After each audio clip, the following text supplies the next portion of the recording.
सबसे पहले विभाग को और बैंकर्स को इस बात के लिए हृदय से धन्यवाद देता हूं कि उन्होंने आज यहाँ पर एक साथ 1,90,000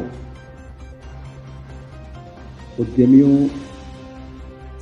हस्तशिल्पियों और कारीगरों को 16,000 करोड़ रुपए के लोन वितरण के इस बृहद कार्यक्रम के साथ वो स्वयं जुड़े हुए हैं। मैं इसके लिए आपको धन्यवाद देते हुए लोन प्राप्त करने वाले सभी उद्यमी, कारीगर और हस्तशिल्पियों को हृदय से बधाई भी देता हूं। अनेक कार्यक्रमों के दृष्टि आज का यह आयोजन महत्वपूर्ण है। लोन वितरण का कार्यक्रम तो हो ही रहा है, 5 CFC का भी उद्घाटन आज हुआ है। तो प्रदेश के 5 अलग अलग जनपदों में, आजमगढ़ में, अंबेडकर नगर में, सिद्धार्थ नगर में, सीतापुर में, आगरा में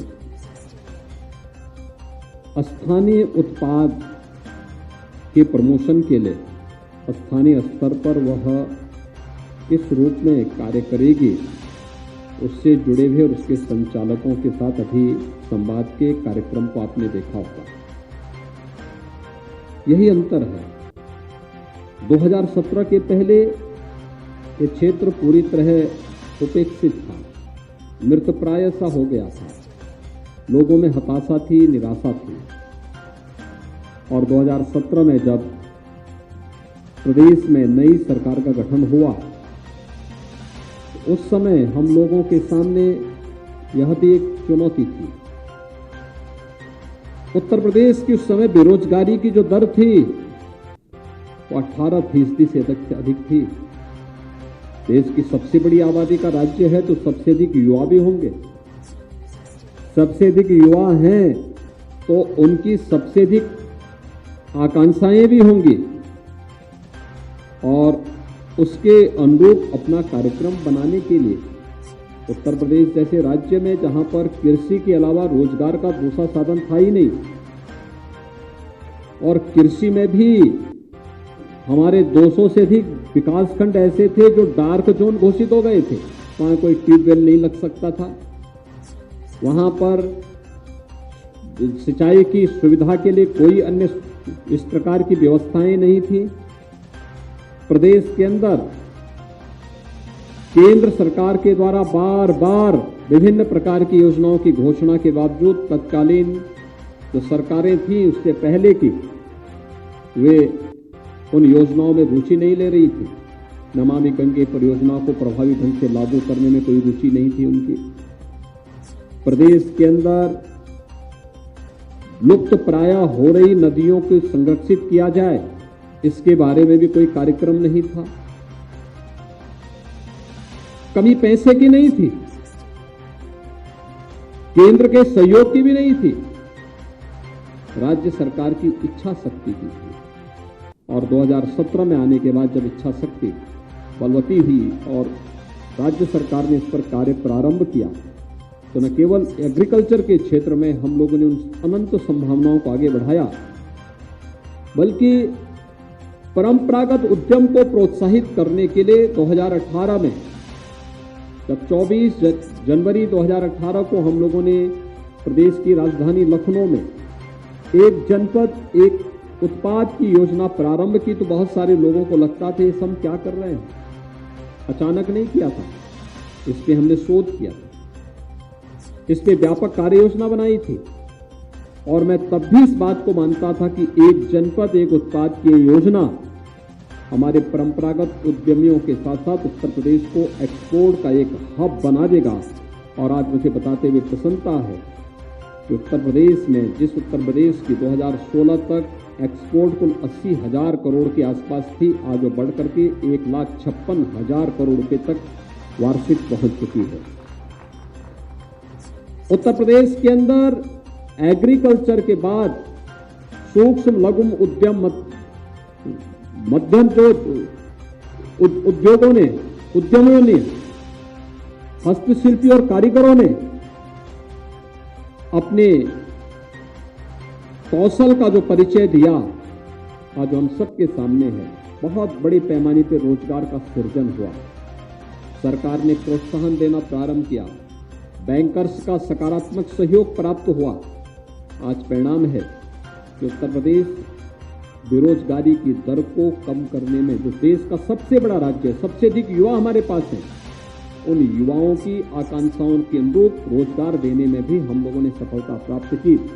18% से इस दर को कम करते हुए 2.9% तक, हम 3% से नीचे तक लाने में हमें सफलता प्राप्त हुई है। उत्तर प्रदेश जैसे राज्य में लोगों की इच्छा होती थी कि यहाँ पे बैंकों से जो लोन दिया जाना चाहिए, अधिक संख्या में दिया जाना चाहिए, लेकिन किनको दिया जाना चाहिए किसी को पता ही नहीं। क्या होना चाहिए, इसका रेशियो क्या होना चाहिए, ये भी नहीं मालूम था। इस सीडी रेशियो को भी राज्य सरकार ने जब अभियान चलाया, बैंकर्स के साथ मिलकर के इस कार्यक्रम को आगे बढ़ाया। कोरोना कालखंड में भी उत्तर प्रदेश पहला राज्य था जिसने लोन मेला आयोजित किया। पहला लोन मेला उत्तर प्रदेश से प्रारंभ हुआ था। पूरे देश के लिए वो एक मिसाल बनी थी कि कोरोना में तकनीक का बेहतर उपयोग करते हुए आदरणीय प्रधानमंत्री जी की प्रेरणा से लोन मेला हम लोगों ने तब भी आयोजित किया था। और आज हमारा सीडी रेशियो 46% से बढ़ करके लगभग 53% प्राप्त कर रहा है। यानी एक सकारात्मक पहल किस रूप में आगे बढ़ती हुई दिखाई दी, आज उसके परिणाम भी हम सबके सामने हैं। आपने देखा होगा, जिन उद्यमियों से मैं बात कर रहा था, जिन कारीगरों से मैं भी बात कर रहा था, ये कोई बहुत बड़े स्तर पर ऐसा नहीं कि इनके पास खानदानी पूंजी रही हो। इन लोगों ने अपने स्तर पर मेहनत की, अपने स्वावलंबन का रास्ता स्वयं बनाया। और आज किसी ने अलग अलग, यानी सभी ने अपने अपने स्तर पर अपने तरीके से कार्य आगे बढ़ाया। स्थानीय प्रशासन का सहयोग लिया, बैंक उसके साथ जुड़े, राज्य सरकार का और केंद्र सरकार का उन्हें समर्थन रहा। प्रधानमंत्री मुद्रा योजना, मुख्यमंत्री युवा स्वरोजगार योजना, एक जनपद एक उत्पाद की वित्त पोषण की योजना और भी अनेक ऐसे जो कार्यक्रम प्रारंभ हुए, उन योजनाओं को आगे बढ़ाने के कार्यक्रम जब सरकार के स्तर पर प्रारंभ हुए तो आज आप देख रहे होंगे उनके चेहरे पर एक चमक है, एक नई चमक कि वे भी अपने पैरों पर न केवल खड़े हो सकते हैं बल्कि अन्य लोगों को भी खड़ा होने के लिए प्रेरित कर सकते हैं। और प्रेरित करने की ये परंपरा जो प्रधानमंत्री जी ने कहा था कि हमारा नौजवान आखिर कैसा नौजवान होना चाहिए, ये नौकरी के लिए भटकता हुआ नौजवान होना चाहिए या नौकरी देने वाला होना चाहिए। और मुझे लगता है इन योजनाओं ने नौकरी देने वाला नौजवान उत्तर प्रदेश के अंदर दे दिया है। ये ओडीओपी की योजना अपने आप में एक मिसाल है। 75 जनपदों की 75 उत्पाद, अब तो अलग अलग जनपदों में और भी नए उत्पाद हमारे सामने आए हैं। लोग उसके बारे में कहते हैं साहब हम इसको भी आगे बढ़ाना चाहते हैं। और हर एक ने कुछ न कुछ नए मील के पत्थर गढ़े हैं, आगे बढ़ने के लिए एक नया माहौल दिया है। और इसीलिए यहाँ पर जितने भी हमारे बैंकर्स बैठे हुए हैं, मुख्य महाप्रबंधक बैंक के या महाप्रबंधक गण, अन्य वरिष्ठ अधिकारीगण बैंकों के बैठे हुए हैं, वित्तीय संस्थाओं के बैठे हैं, मेरा उन सबसे आग्रह होगा कि अभी हमारा जो सीडी रेशियो है इसे हम लगभग 53% तक पहुंचाने में तो सफल हुए हैं। अगले हमारा प्रयास होना चाहिए कि इसे हम अगले एक वर्ष के अंदर, आज आपने जो एक लक्ष्य रखा है कि 2022-23 के लिए तो यानी 2.35 लाख करोड़ रुपए के वार्षिक ऋण योजना का शुभारंभ भी आज आपने यहां पर किया। और 2.35 लाख करोड़ रुपया उत्तर प्रदेश में ऋण वितरण की जिस बड़ी कार्य योजना को आप आगे बढ़ा रहे हैं, मेरा आप सबसे आग्रह होगा कि उत्तर प्रदेश का जो हमारा हस्तशिल्पी है, जो कारीगर है, जो उद्यमी है, आपकी पूंजी की गारंटी भी हो देगा। और हम राज्य स्तर पर भी इस प्रकार की योजना तैयार करने जा रहे हैं कि अगर किन्हीं कारणों से कोई ऐसी स्थिति आती है तो उसके लिए राज्य सरकार एक संबल बनकर के उसके साथ खड़ी होगी और उसे हर प्रकार से उसे मजबूती प्रदान करेगी। लेकिन इसके लिए हम नई योजना लेके आ रहे हैं। बहुत सारी योजनाओं को लेकर आ रहे हैं। परिवार कार्ड हम जारी करने जा रहे हैं। जिन परिवारों ने अब तक कोई सरकारी नौकरी नहीं प्राप्त की, जिन लोगों ने कहीं भी कोई नौकरी और रोजगार जिन परिवारों ने नहीं प्राप्त किया, बहुत शीघ्र उसकी मैपिंग की कार्रवाई राज्य सरकार के स्तर पर प्रारंभ होने जा रही है। और हमारा प्रयास होगा कि कम से कम हर परिवार के एक सदस्य को नौकरी, रोजगार या स्वतः रोजगार के साथ जोड़ने के बड़े कार्यक्रम के साथ सरकार आगे बढ़ने जा रही है। और उसमें बैंकर्स की भी एक बड़ी भूमिका होने जा रही है। हमारे उद्यमियों का, कारीगरों का, हस्तशिल्पियों का, परंपरागत जो उत्पाद हैं, इन सभी की एक बड़ी भूमिका होगी।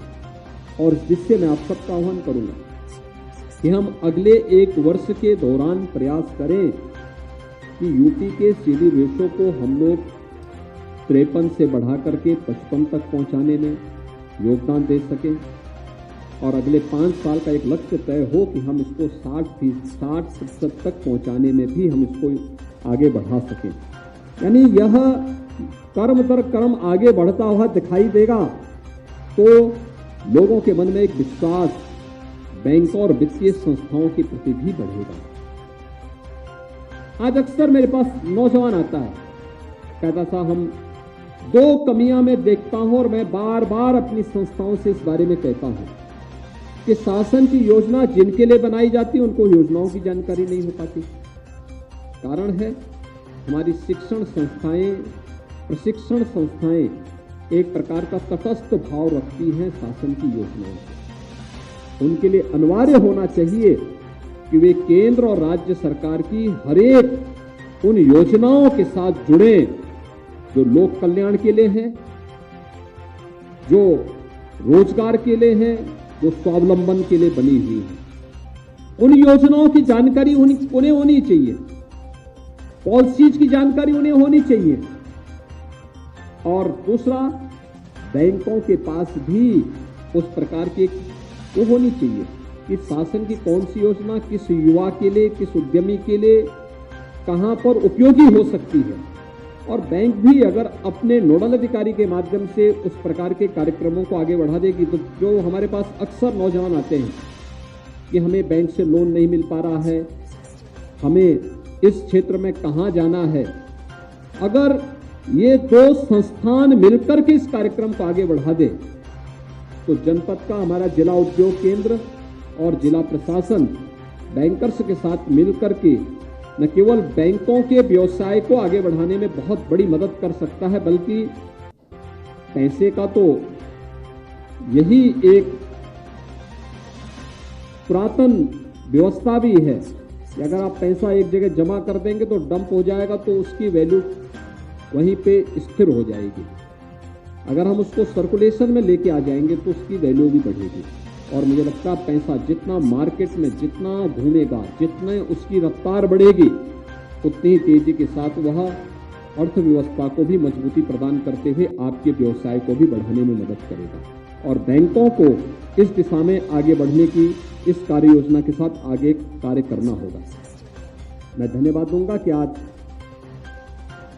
ओडीओपी योजना को अमेजिंग के साथ, उनके ई-कॉमर्स योजना के साथ जोड़ने में भी आज एक एमओयू के साथ आगे बढ़ाने की कार्रवाई बढ़ी है। अमेजिंग जैसी अन्य संस्थाओं के साथ ओडीओपी की हम लोगों के पहले से एमओयू है। ई-कॉमर्स जैसी संस्थाओं के साथ अब जुड़ करके कानपुर के माध्यम से अन्य स्थानों में भी हम इन कार्यक्रमों को आगे बढ़ाने में हमें मदद मिलेगी। और मुझे विश्वास है कि आज का एक कार्यक्रम प्रदेश के अंदर अभी हम लोग आज 16,000 करोड़ रुपए के ऋण वितरण के कार्यक्रम को पूरे प्रदेश के अंदर अलग अलग स्थानों पर इस कार्यक्रम के साथ जुड़े हुए हैं। मेरे साथी वहां पर अलग अलग जनपदों में कार्यक्रम प्रारंभ होंगे, सभी जनपदों में कार्यक्रम चलेंगे। हमारा प्रयास हो कि ये सरकार की 100 दिन की कार्य योजना का हिस्सा है।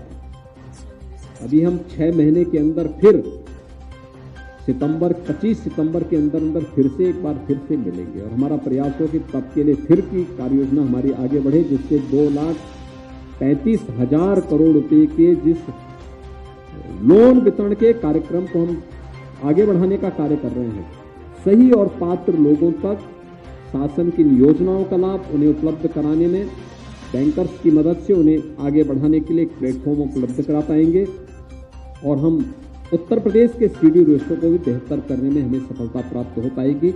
एक बार फिर से अधिक नौजवानों को स्वावलंबन की ओर अग्रसर करने की केंद्र और राज्य सरकार की योजनाओं को हम व्यवस्थित रूप से आगे बढ़ाएंगे।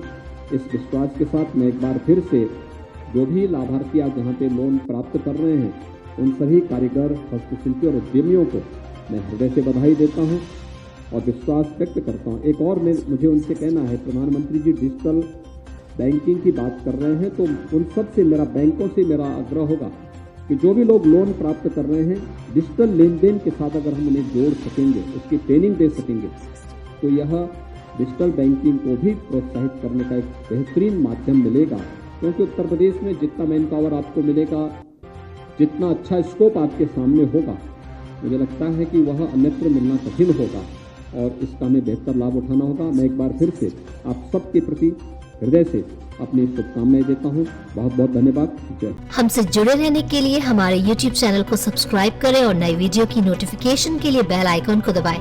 अगर आप ये वीडियो Facebook पर देख रहे हैं तो लाइक जरूर करें और ज्यादा से ज्यादा शेयर करें। धन्यवाद।